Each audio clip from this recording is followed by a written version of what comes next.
Hello and welcome to the Kentucky Derby webinar brought to you by Daily Racing Form. I'm your host, Peter Thomas Fornatale, alongside Mike Hogan, aka at DRF Formulator, and we have two very special guests today to help us make sense of this 142nd running of the Kentucky Derby. The first one I will introduce is the author of the all-time best-selling handicapping book. It's called Picking Winners. And if you haven't read it, what are you waiting for? I sleep with a copy of it under my pillow. It's among my favorite things, and just a book that you go back to time and again, and a constant source of learning and inspiration. He's also the creator of the Beyer Speed Figures, the industry standard for measuring racehorse performance. It's so great to have him here today. Andrew Beyer, how are you today, sir? I am well. Hi to everybody, and looking forward to talking about this race. Our other guest is I'm going to call him the CEO Emeritus of Daily Racing Form. He's had a storied career as one who writes about races, as one who bets on races, and as one who, through his work in the media, has shared more knowledge about racing than anyone else, other than potentially the first guest we mentioned today. He is Steven Crist. Steve, how are you today? Hey, I'm fine and happy not to be in Louisville, as is Andy, I'm sure. I described it, I forget the exact phrase I used, but I described the sort of chaos on the podcast yesterday, the sort of wanton craziness that happens down there. It's a lot of fun to be there, but it's the type of vacation you often need a vacation from. Maybe a little bit nicer to be holed up in the man and or woman cave, betting from the comfort of home. At least that's the way I view it when it comes to the Kentucky Derby. But Mike, before we start going through this field, why don't you explain to folks how they can ask questions during the next hour or so that we're going to be on the line with folks? Yeah, through the webinar tool, in the right-hand portion of the tool, you can submit any questions. They'll get passed through. I'll chime in at times as we're discussing the relevant runners with some of the questions from the team. Many of them, of course, will be answered organically as we go through the Derby. But if you have any questions, feel free to send them. If there are more general ones, if we have time at the end, we will answer them in the last few minutes of the show. All right, here we go. 142nd running of the Kentucky Derby. Of course, it's a grade 1. Of course, it's a 1.25 miles. It goes as race 12 on Saturday. Post time is slated for 6:34 Eastern. The number 1 horse is a maiden. He is Trojan Nation. Andy, is this a horse you're thinking about doing anything with in your play for the Kentucky Derby, either in terms of multis or verticals? No, he just clunked up in that fast-paced Wood Memorial. Can't see him. Steve, do you have any dissenting opinion from Andy's statement that Trojan Nation is just too slow and flattered coming out of that Wood run? No, I have no interest in him whatsoever. I mean, Outwork is the only horse that you want to even think about using out of the Wood. I would tend to agree. Let's move on to number 2, sudden breaking news, one of the group of horses coming out of Arkansas, and another and one of more than I can remember deep closers in a race like the Kentucky Derby. Steve, we'll keep it with you. If Trojan Nation is a straight X, can we get a letter grade for our ticket maker tickets when it comes to number 2, sudden breaking news? Well, either a C or an X. I like a couple of other deep closes in this race a little bit better.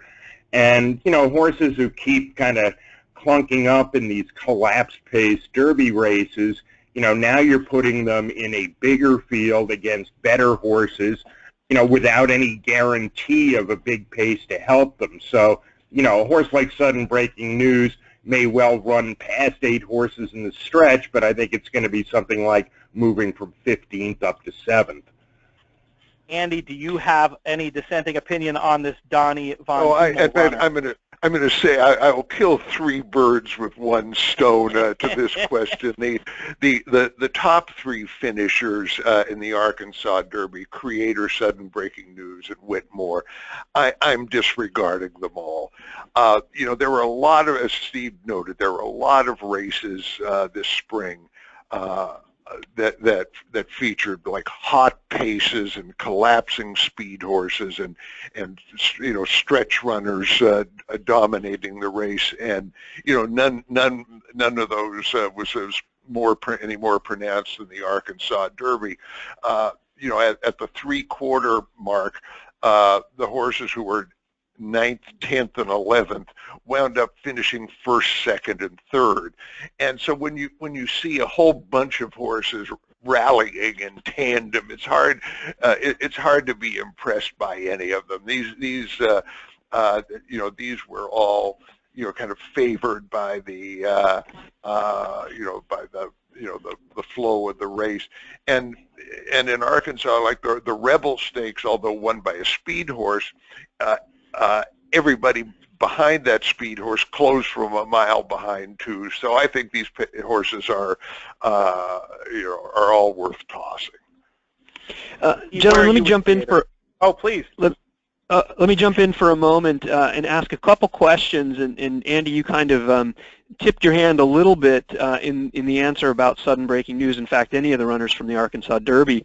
But one question in general about the Kentucky Derby is, how do you see, and this is a question posed specifically by Scott Carlson, how do you see the pace unfolding in the Kentucky Derby? Do you see it somewhat blistering and setting things up for a closer, or are you generally disregarding those closers that got favorable setups with the idea that they're unlikely to get that on Saturday? By the historical standards of the Derby, there isn't a lot of speed in this race. You've got 3 quite quick horses, in Dancing Candy, Outlook, and the favorite Nyquist.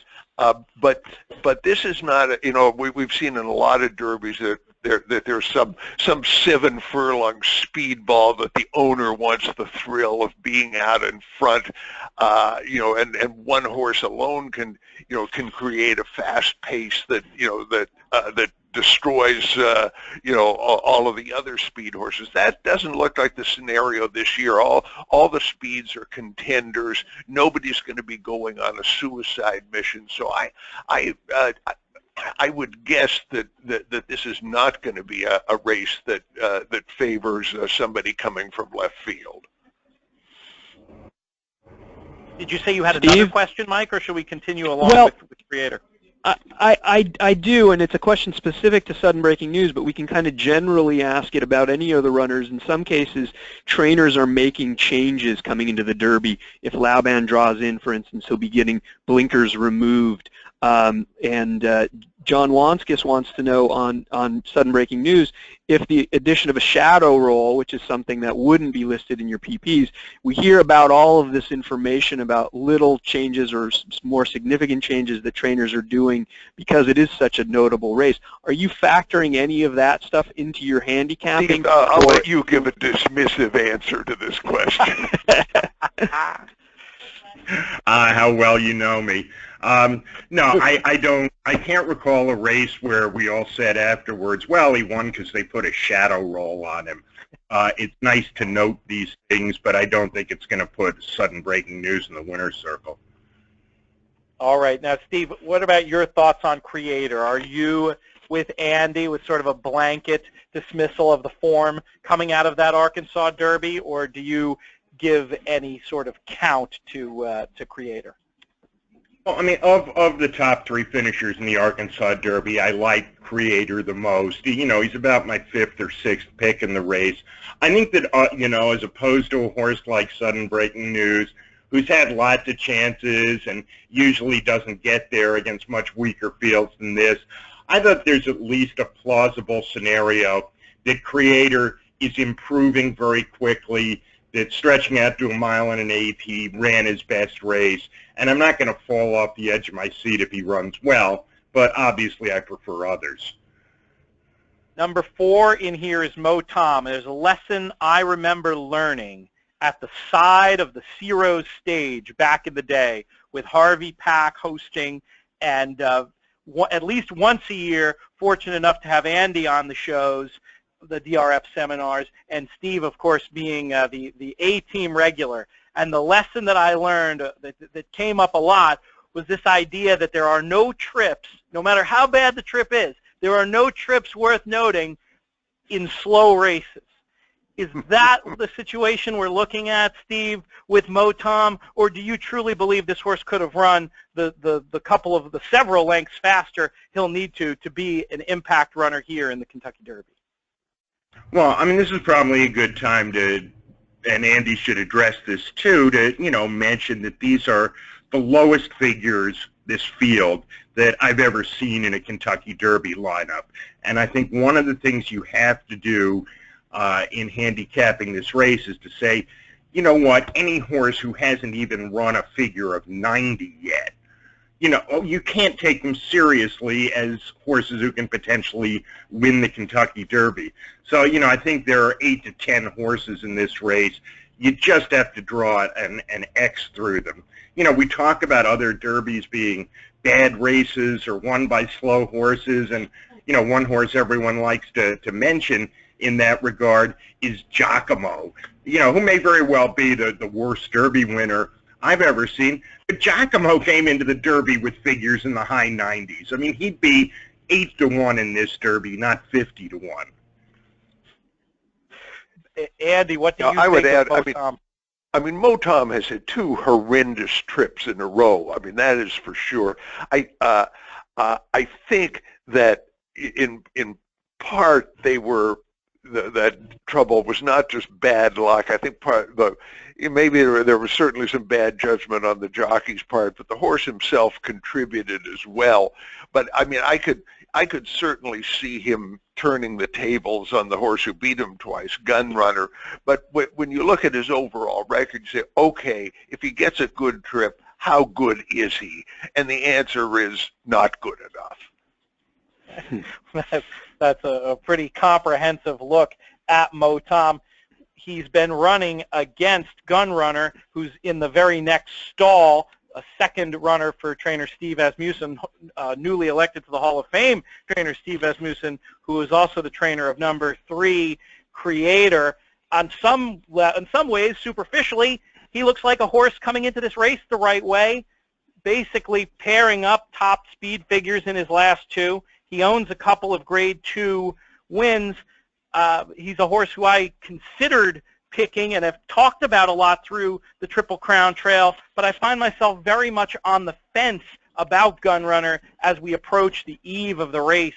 Andy, help get me off the fence one way or the other on number 5, Gun Runner, for the Derby. He won't finish in the top 10. This horse is a total throwout. I mean, in the Risen Star on February 20th, you had a day when the rail was very good at the fairgrounds. He had a rail trip almost all the way. The Louisiana Derby, you know, he had as good a trip as, you know, he could have wanted. Rail all the way, angled out. He still gets figures of 90 and 91. We've already laughed at Trojan Nation, of the maiden. He got a figure of 93. I mean, I cannot see this horse at all. Steve, any more optimism from you? No, really none. He's just too slow. He's a horse whose, you know, PP lines look so much better than his figures. But, you know, if you believe the figures, he's just not competitive. All right. Well, there it is. I'm off the fence on Gun Runner. He's out of the. I may maybe a defensive C in some combinations, but that was the pep talk I needed. I appreciate it. Number 6 is My Man Sam, going out for Chad Brown. He's a horse who's another one in this group. I don't even. It's longer. It's larger than a sextet, I think, of potentially deep closers in this year's Derby field. Steve, will My Man Sam be on any of your tickets? Yeah, I actually think this horse has possibilities. Obviously, he's coming out of a slow bluegrass, and I don't like Brody's Cause very much in this race. But I think my man Sam may have more upside than just about any horse in this field. You know, in his second and third career starts, he was running figures of 91 and 95. And, you know, if you can do that in the second and third starts of your career, you've got some nice upward potential. I think that he can improve, and sort of all those deep closers in this race, this is the one I think has the most potential to move up. Do you feel like you could use him as at an A level, or are you thinking more of a B level with my man Sam? I think more of a B level. I mean, I can't put him in my top three choices. I picked him fourth, but you know, even if you think he's a sort of a B on likelihood to win, the price may well kick him up to an A. I mean, there's a horse who could, you know, be floating at 23-1 on the board. That's a great concept that people, I think, don't talk about enough when going through and giving their letter grades. There's that opportunity for the value to change the equation. For you, Steve, is that something where going into a race you have a specific number written down for a horse that you think will be value, or do you compute the value and the horses to upgrade along those lines more by feel? I think more by feel, and you know, the other thing is, with the Derby, you get a very accurate picture. I mean, it always surprises me how accurate it is. You know, by the morning of the race, prices don't change very much. I mean, you see in the first 5 or 10% of betting something pretty close to where these horses are going to end up. So, you know, if you're concerned whether your horse is going to be more like 12-1 or 25-1, you'll know that by noon on Saturday. They don't change that much. It's a great point. Unless, of course, there's a $1 million bet on Candy Boy. But even that, I mean, relatively, how many points in the odds did Candy Boy come in off that, Mike? I think from about 15-1 down to about 8 or 9. Oh wow! I didn't even realize it was that big. But that's certainly the exception, not the rule. And yes, with the betting open on Friday in the win pool for the Derby, you get an opportunity even the day before to have some inkling. While obviously there's not that much in the pool at that point, some inkling as to which direction the market's going to go. Did we have any questions come in on that group of horses, Mike, or should we move it on to the next page here? We didn't. We can keep going. Excellent. Number 7 is Oscar nominated. Andy, is there anything here that I'm not seeing, or is this horse a straight out? No, I think this is a very quick throw out. Anything to dissent there, Steve? Not at all. He's slow. He's a poly-track horse, and God bless him for, you know, supplementing him for $200,000. But that's quite a wager. I have been amused by the antics of number 8, Lanny, in the morning. Does he play a role in this Derby other than comic relief, Steve? I don't think so. I mean, Andy can address the quality or lack thereof in the UAE Derby. I think he estimated a figure in the low to mid-80s. You know, you look at the other races that day, this does not look like it was a strong performance.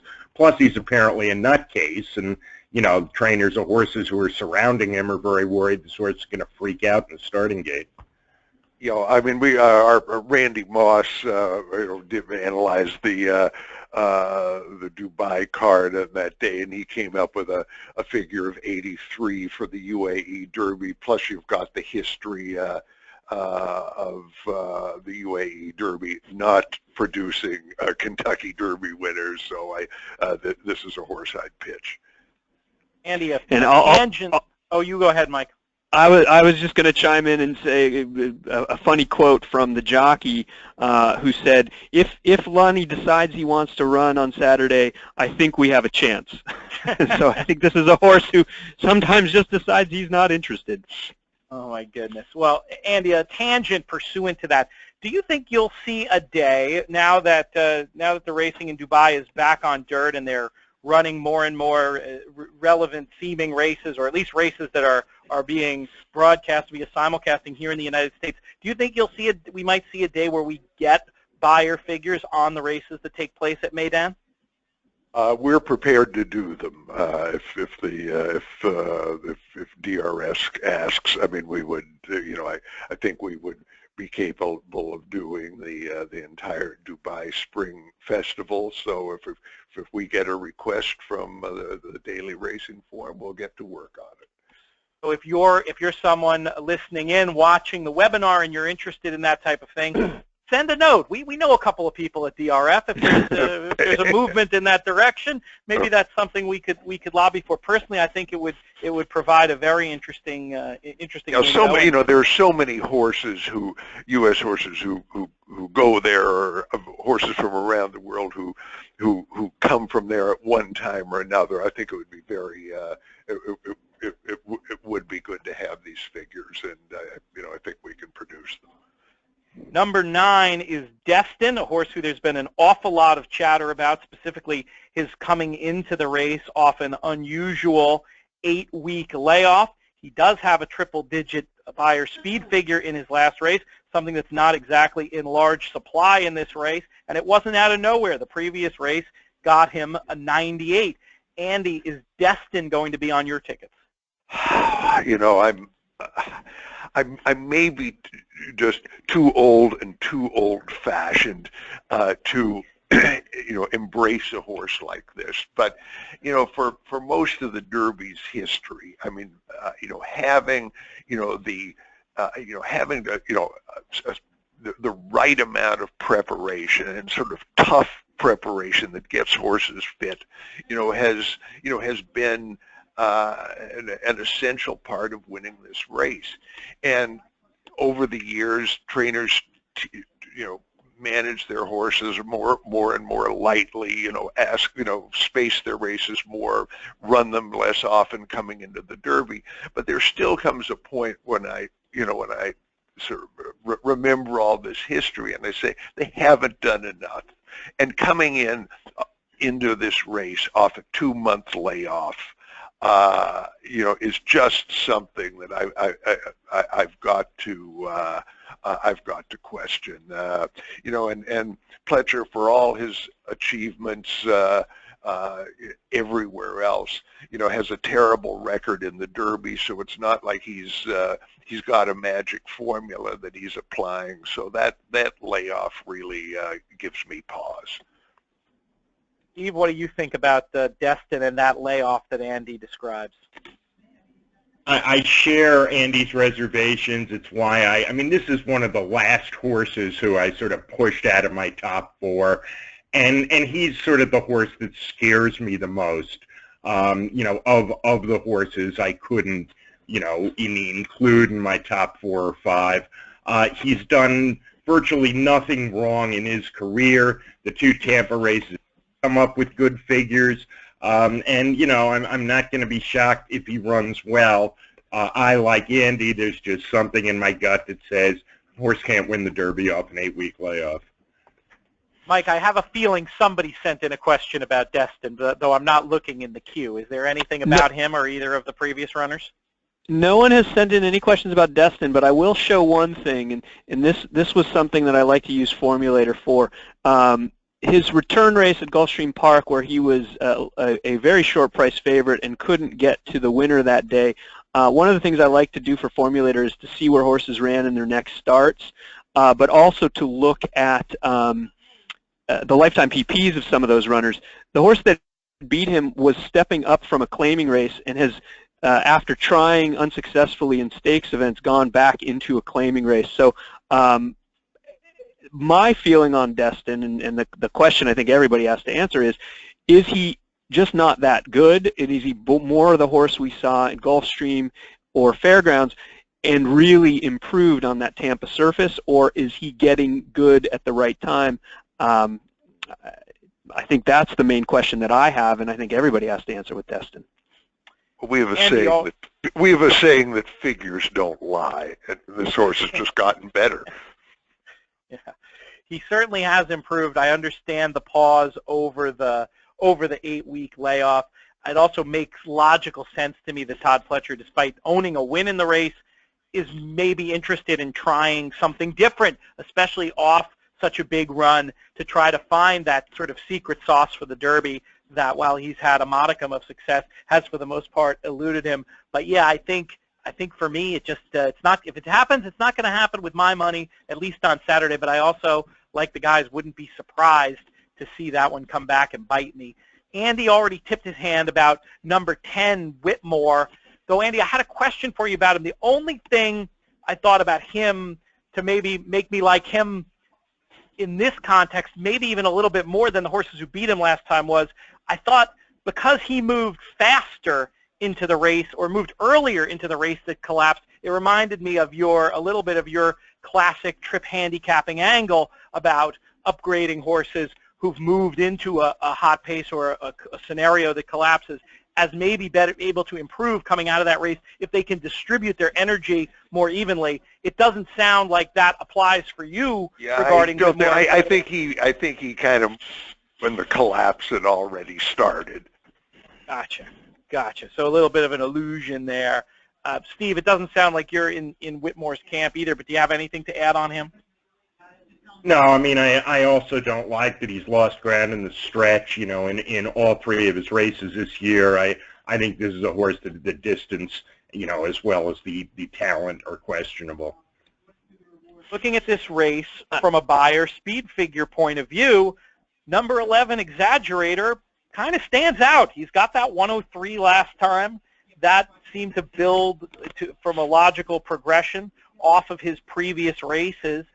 There was some talk about how far he wants to run, especially going into the Santa Anita Derby. There was some speculation, maybe even by his trainer, that the 1 1/8 might be too far. Now he's going 1 1/4. Do we trust that figure and make this horse an A, Steve? No, I don't at all. You know, I don't think you can look at that 103, you know, in the context of, wow, that's a big figure, that's how good this horse is. I mean, the Santa Anita Derby was run in a quagmire. This is obviously a superior slop horse. And, you know, the way that race set up with a fast pace and horses just stopping in front of him, I don't trust the 103. I mean, I'm saying it's an accurate figure for the day, but I don't think on a fast track that he has to run back to that. And previously, I am one of the people who thought he was going to turn out to be a little distance challenged, the way that he finished his previous races. And I think he could, you know, flatten out late again on a fast track. Andy, how about you for Exaggerator? He's the top figure. I've got to respect him. I mean, I don't necessarily buy the argument that he moves up in the slop. I mean, you look at his previous form. You know, his performances were kind of comparable on dirt and slop. He could handle anything. He was, you know, sort of set up by the super fast pace in the Santa Anita Derby. You know, I respect him. I mean, he'll be on my tickets, but something I can't get away from, he's run against Nyquist 3 times and lost to him 3 times. So, you know, he's,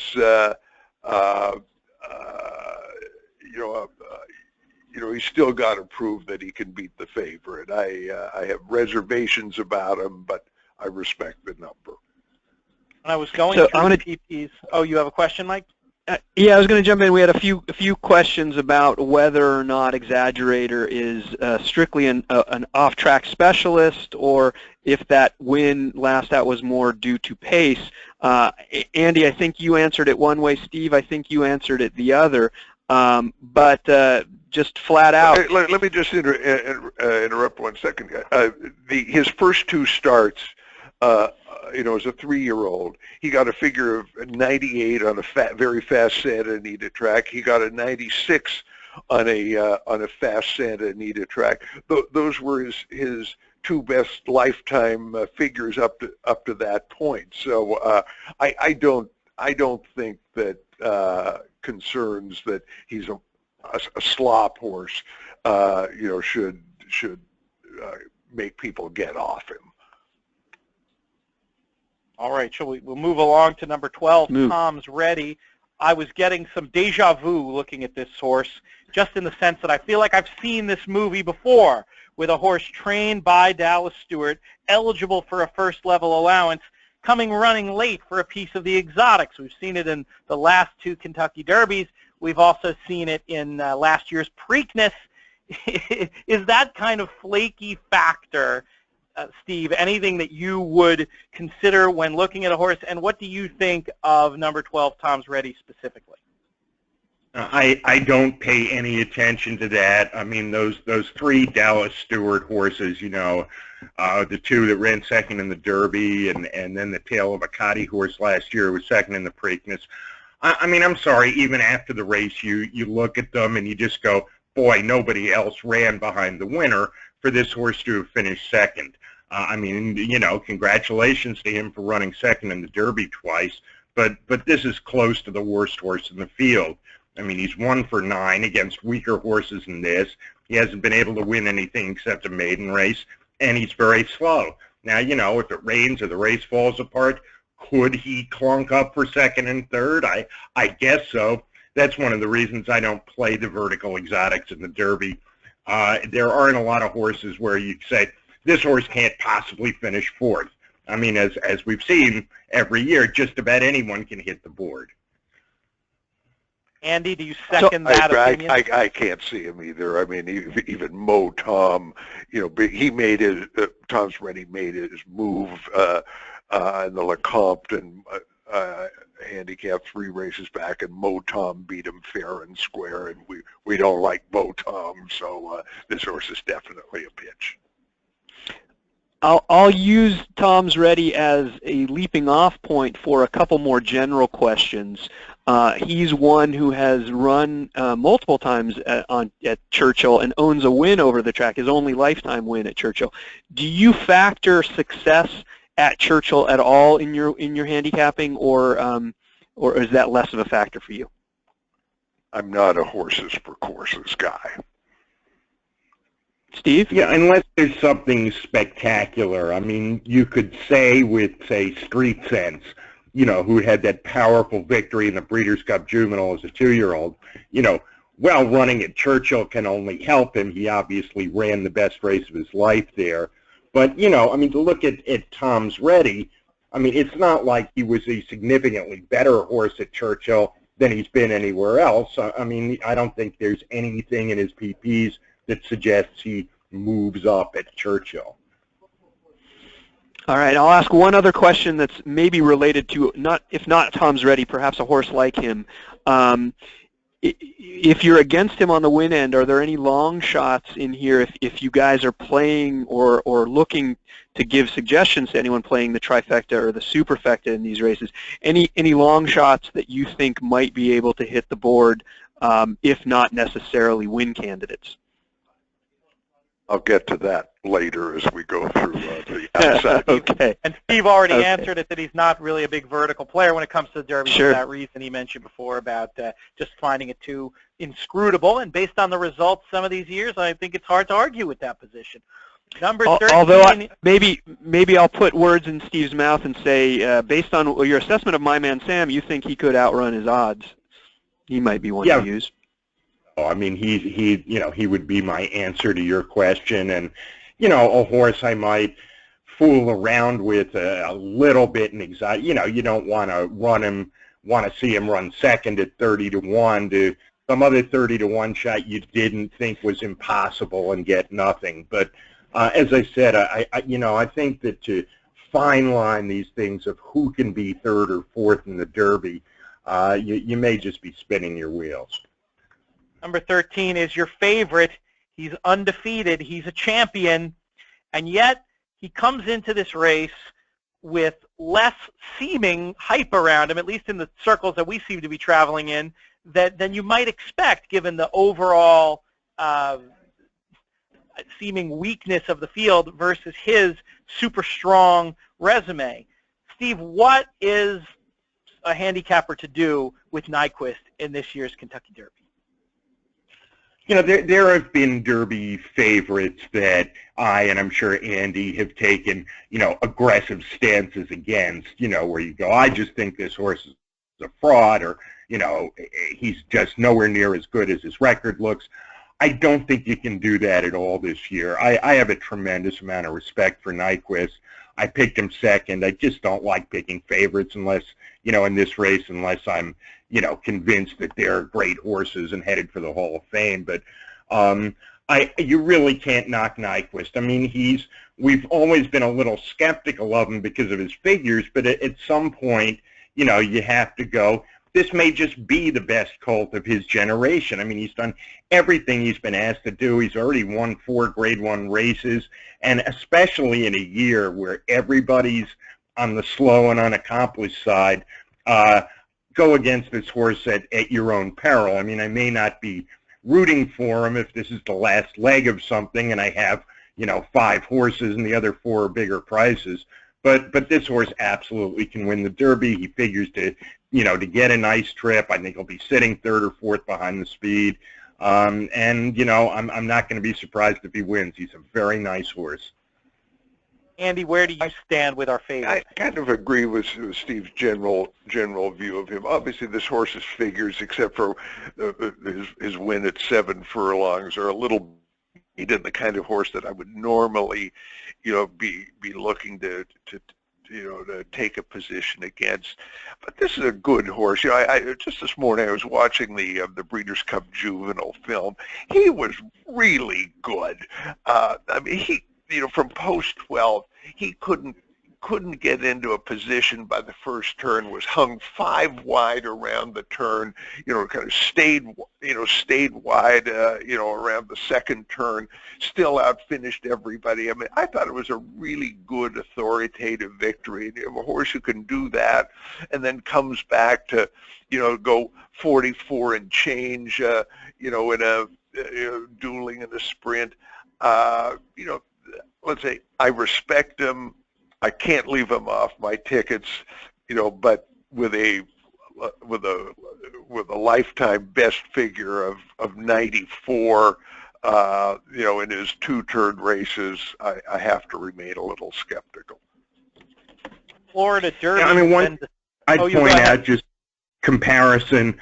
Is that some people are saying, well, this is like 3 years in a row with a dominant horse from California Chrome, and American Pharoah, and then now this horse, and, boy, isn't, if you can really get 3 to 1 on him, isn't that a good price? And the one distinction I'd draw between him and the last 2 Derby winners, I mean, California Chrome came in off a 107 in the Santa Anita Derby.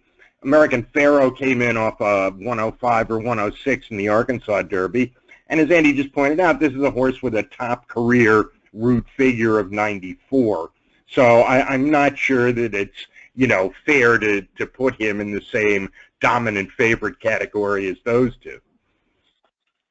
And I'll use, let me use Nyquist as a leaping off a point for a couple questions. First for you, Steve. Mike Stevens wants to know, much has been made of Nyquist's dosage index. Do you use that at all in your handicapping for Derby contenders? No, I don't use it at all. I think it's a very, very flawed system, and you hardly ever even hear it mentioned anymore. So I don't put much stock in it.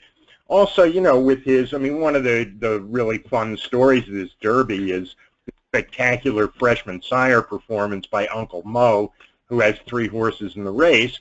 And, we don't know yet what kind of a stretching out distant sire Uncle Mo is going to be. I mean, he had brilliant 2-year-olds. So far, they're stretching out. But I just don't think we know enough about the pedigree to start making pronouncements that he can or can't go 1.25 miles. All right, I got one other question. This one's for Andy, and it's given that the low figures coming into this race, what would you estimate as what the winner will need to run on Saturday in order to get the roses? Well, I would say probably it's going to be in the low hundreds. I mean, you have to remember the Derby generally does not lend itself to big figures. I mean, speed horses are always under pressure. Stretch running types, have to maneuver through a field of 20. You rarely get a real soft trip in the Derby that helps a horse run a giant number. I mean, when California Chrome, with even after his good figures got out, there was a figure of 96 winning the Derby. People say, "Oh, how can this be?" Well, that's what it was, and just because so many horses. So much happens in the Derby that can prevent horses from running their optimal fast race. So low hundreds is my guess. This winter, there was a lot of talk about Derby prospects for two horses. One was Nyquist, who we've discussed at length, and maybe we'll discuss again before the time the show's over today in about 20 minutes. The other was Mo Heyman, very much the talk of the winter book. Didn't really show up last time in the Florida Derby. If you put your finger over that race, it looks like one who had the potential to be a significant favorite in this race.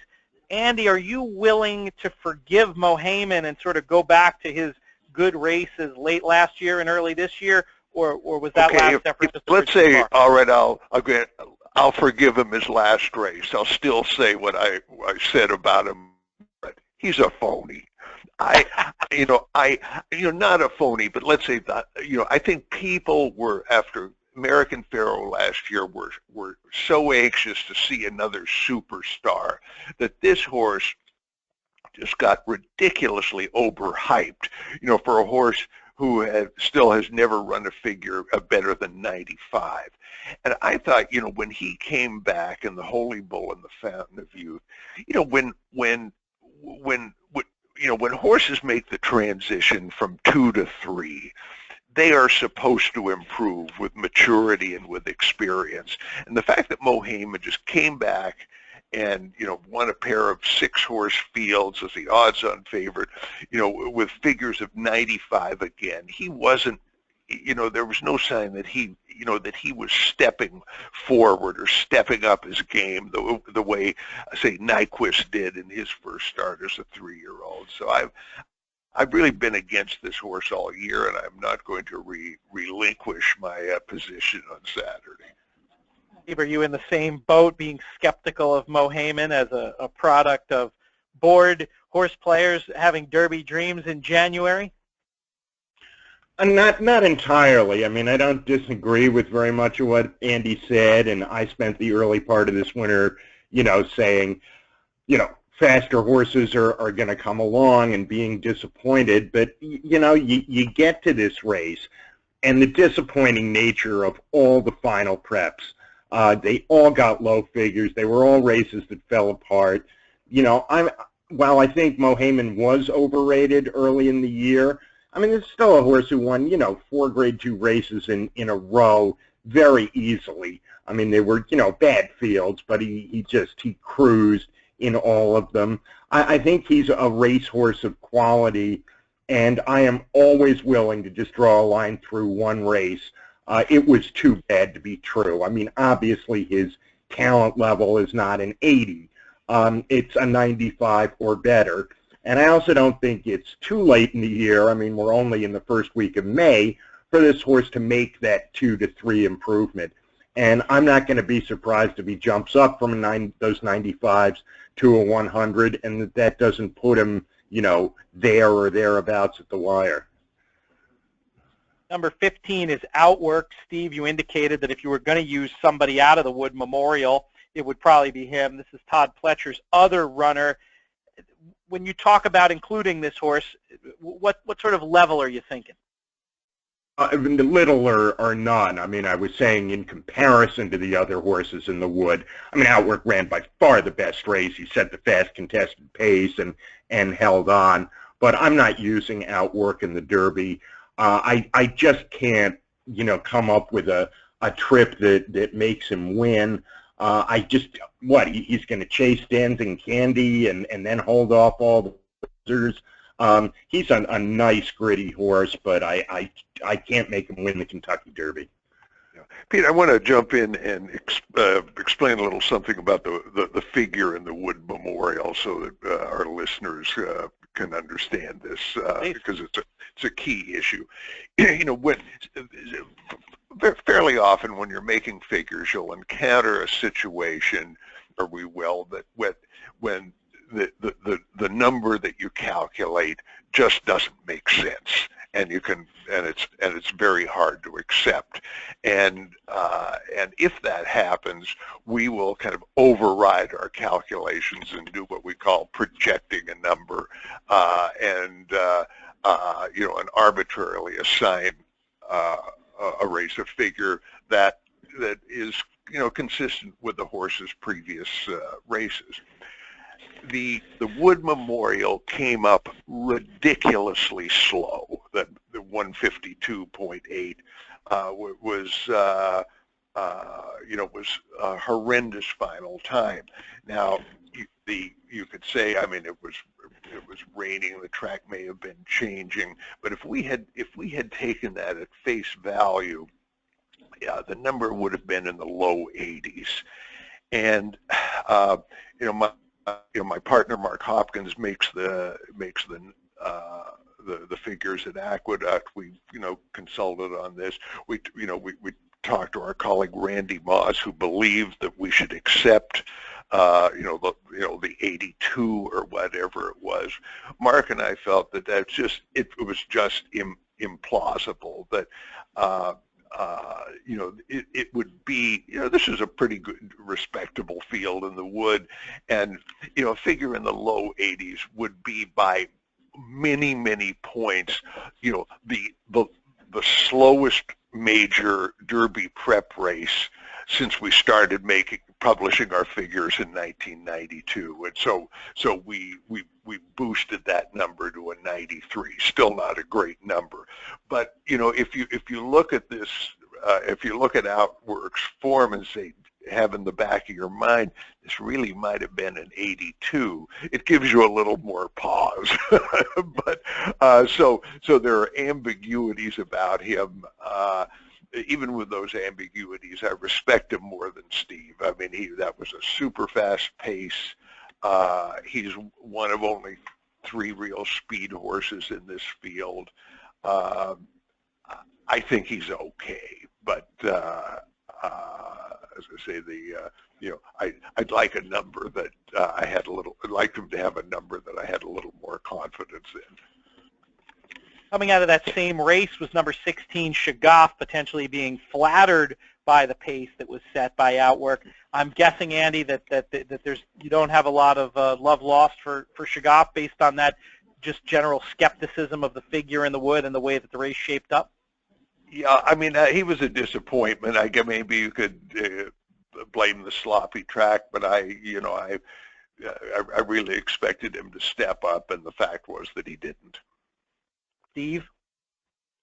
I have nothing positive to say. I mean, he won a very bad Gotham, belatedly running down a maiden at the wire. And in the Wood, he made him move around the turn like he was going to do some running and flattened out terribly. And so, now he's a horse who hasn't exceeded the 88 Beyer level, and I can't take him seriously. Number 17, More Spirit, seems like on the surface an interesting item going out for typical Triple Crown superhero trainer Bob Baffert, showing perhaps more tactical ability than the other closers in this race, and yet showing the ability to finish. Steve, where are you with More Spirit? Well, I picked him, not with any great conviction. But if I was going to pick someone other than Nyquist, this horse just made a lot of sense to me in a lot of different ways. I mean, he's run figures in the mid to high 90s, which is good enough to be competitive this year. He's done virtually nothing wrong in his career, and I think the last 2 races just haven't set up very well for him. I mean, I thought he was actually good to get as close to a completely loose Dancing Candy in the San Felipe as he did. And then in the last time, he did no running, in the slop in the Santa Anita Derby. But his other races are sufficiently good. And I think he will be in the 10-to-1, 12-to-1 range at least. So that's where I ended up in the race. Yeah, Andy, how about you? I don't see it. I mean, I think, obviously, with Baffert's Derby record, you have to respect a contender that he puts out. But I thought, I mean, Exaggerator last time, with a hot pace in front of both of them, Exaggerator went by him like he was tied down. The previous race, a very fast pace also, that should have set up, for him to close, and he couldn't threaten Dancing Candy. I just see him as being another horse. He's okay. He never runs a bad race, and he's in the hands of the Derby master, but I don't love his form. Mahesto, number 18, is another horse who hasn't cracked the 90 Beyer speed figure threshold. Based on that, can we move past him quickly, Andy, do you think? I think so, yes. I can't see him. Steve, anything clever on Mahesto? Move along. We got another closer in number 19, Brody's Cause, going out for Dale Romans, who's had some close calls in the Triple Crown. It's a far out there post number in the 19 pole for Brody's Cause. Is he one that you still think might be able to overcome that, Steve? No, I can't make him win the race. I think he'll run past some horses late to get there. Just, I don't like him, but I don't think that he'd be too quick, to throw out horses with outside posts. I mean, I think something like 4 of the last 5 derbies have been won by horses in the auxiliary gate. It's not a kiss of death. Yeah, I mean, I hold against him the fact that, the Bluegrass, was another one of these races where deep closers ran 1, 2, 3, so I can't be too impressed there. But, he had good 2-year-old form. I mean, he's got a good profile for the Derby, a solid 2-year-old foundation, 2 preps. I mean, Dale Romans certainly knows how to get him ready for the Triple Crown races. He's okay. I don't see him winning. Yeah, I have a quick setup. With the setup last time, maybe it would have been nice if he could have done a little bit better than a 91. Mike, Yeah, I just had a quick question that Tom Reddy, not to be confused with Tom's Reddy, wanted to know about Brody's Cause. In just noting that he's beaten Exaggerator twice and he's going to be a better price than Exaggerator, could you potentially see him as being better value than Exaggerator? Could be. Either of you. Exaggerator's certainly going to be taking money. I think he's not going to be near his 8-to-1 morning line. So if you're looking just from the value standpoint, maybe so. Number 20, Dancing Candy, projects to be on the lead here, I would think, breaking from the far outside based on the speed he's shown in his earlier races. Andy, is there a chance he could back down this pace enough and owning that triple-digit Beyer figure where he could get to the wire first in the Kentucky Derby? Oh, I certainly hope so, because I've already started betting him, and he got 35-to-1 on him a few days ago. Here's what I like about Dancing Candy, and first, I know there are a lot of knocks against him, but if you were to ask me what was the single best performance in any Kentucky Derby prep race this year, I would say without hesitation it was Dancing Candy's Sandy. There were 3 other kind of speed horses in that race. They weren't good horses, but they were fast, cheap speed, and he outran them. The half and 46 was very fast on that day.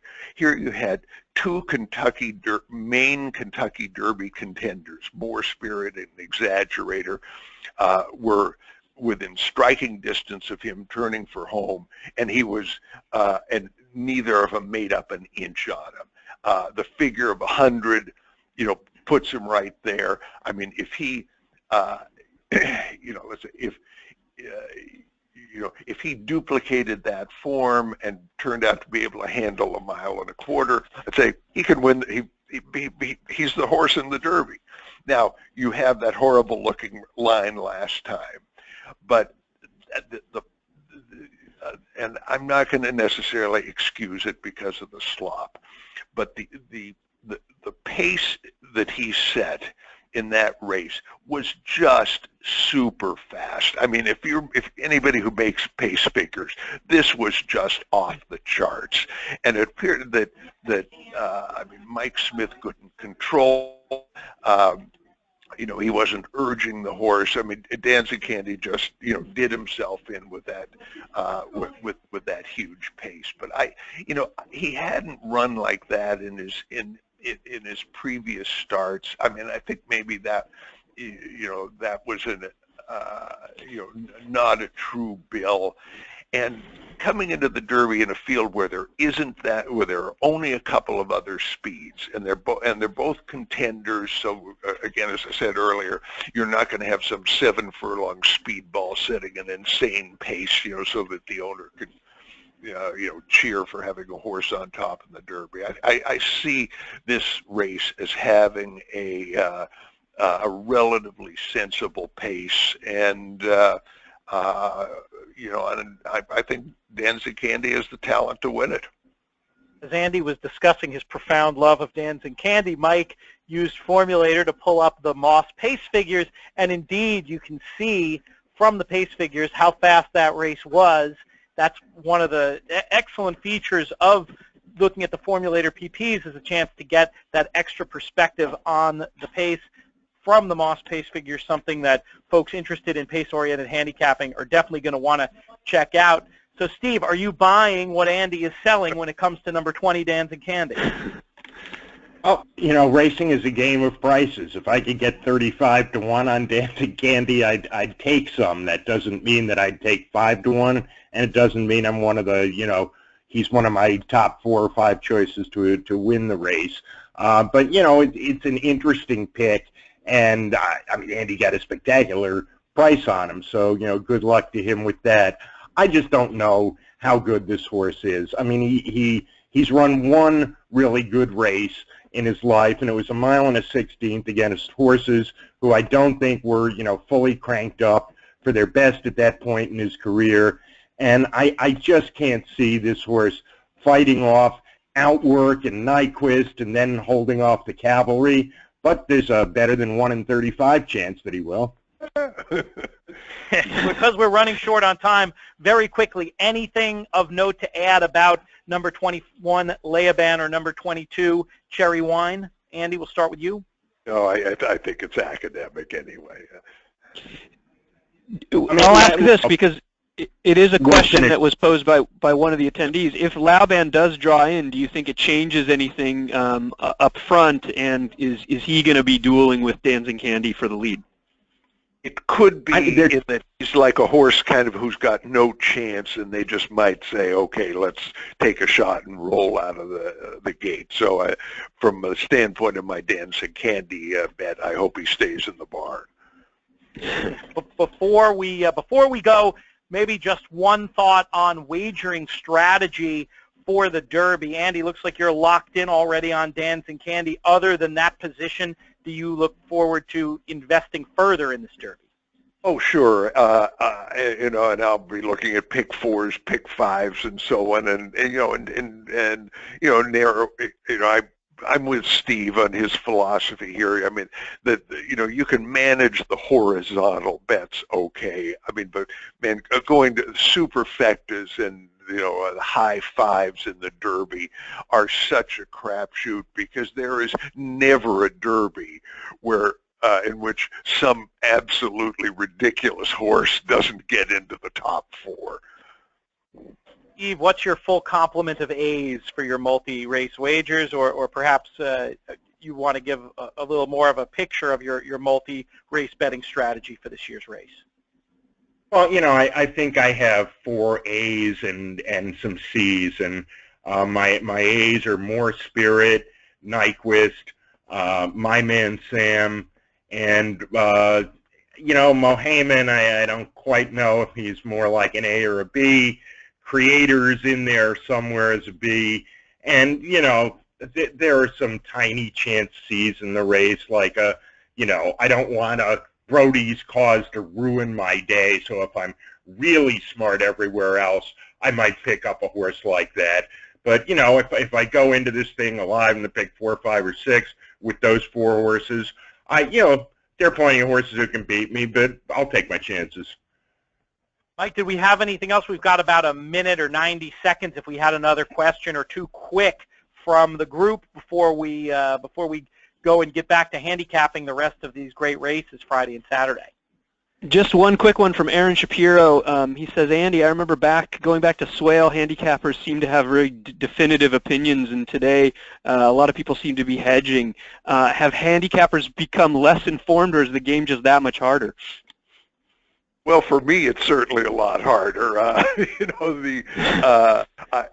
just and the Derby. Look, the Derby is always hard. I mean, my own record is less than exemplary here, and I hope that after like 40 years, Dancing Candy will be my Derby score of a lifetime. Nice get-out horse at 35-1, that's for sure. Well, I want to thank so much our special guests today, Andy Beyer and Steven Crist, for taking time out to speak with us and go through this field at such length. It was a great privilege to be a part of that, and always fun to get a chance to hear two of the best talk about horse playing. Thanks also to Mike Hogan for doing a great job sifting through those questions, providing color commentary. Thanks to all of you for joining us. I think we might have had a record crowd on this webinar. If you want to go back and re-listen, this will be available through the DRF YouTube page, drf.com/YouTube, where you can find all sorts of great stuff. So thanks to everybody. You've been watching a product produced by drf.com.